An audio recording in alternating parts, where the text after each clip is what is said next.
Hello friends, welcome to my channel. GST में एक important advisory issue हुई है regarding e way bill and e invoicing, जो कि 1 जनवरी 2025 से एप्लीकेबल है।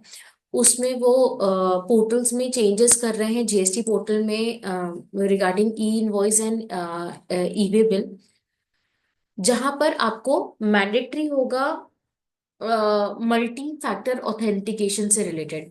यहाँ पर उन्हें लिस्ट ऑफ चेंजेस बताए गए हैं कि 1 जनवरी 2025 से रोल आउट हो रहा है updated version of e way bill and E invoice system portal में। एंड देन उसमें मल्टी फैक्टर ऑथेंटिकेशन की जो बात कर रहे हैं, अभी तो करेंटली वो 100 CR and above tax payers के लिए मैंडेटरी है मल्टी फैक्टर ऑथेंटिकेशन, जिसमें आप यूजर नेम पासवर्ड से लॉगिन करके ओटीपी भी डालना पड़ता है। ओटीपी रजिस्टर्ड मोबाइल नंबर पे रिसीव होता है।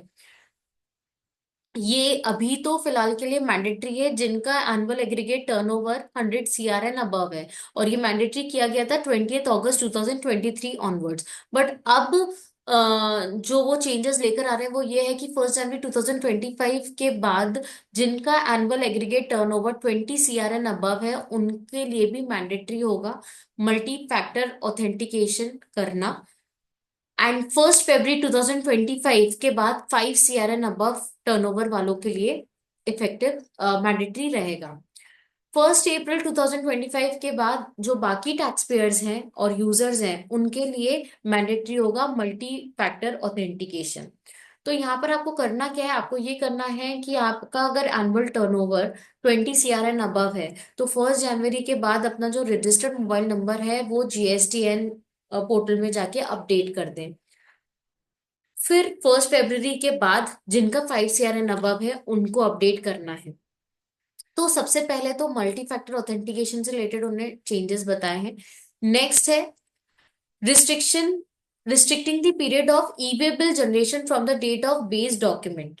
The generation of e-way bill will be restricted to document dated within 180 days from the date of generation.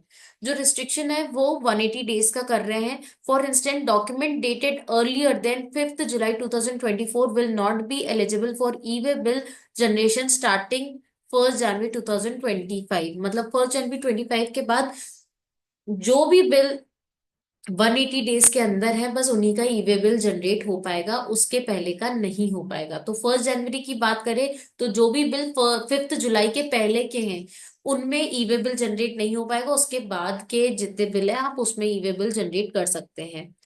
Restricting the extension of e way bill for specific time period from the e way bill generation date.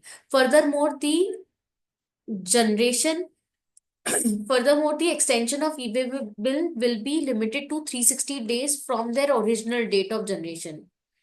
For example, an e-way bill generated on 1st January 2025 can only be extended up to 25th December 2025.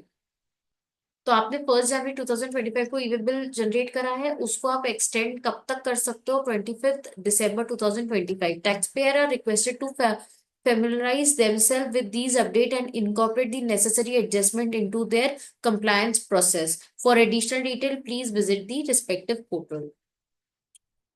तो अब आप समझ रहे होंगे कि 1 January 2025 के बाद जो चेंजेस ला रहे हैं वो ई वे बिल के लिए ज्यादा है। और ई इनवॉइसिंग की हम बात करें तो ई इनवॉइसिंग में मल्टी फैक्टर ऑथेंटिकेशन की है। तो आपको अब इन सारे चेंजेस जो भी एडवाइजरी आ रही है उसको आपको ट्रैक रखना है और अपडेट रखना है अपने आप को, सो दैट आपको कोई भी प्रॉब्लम ना आए कोई भी जीएसटी ट्रांजैक्शन करने में on GST portal. Hope this video helps, so please like my video and subscribe my channel. Thank you.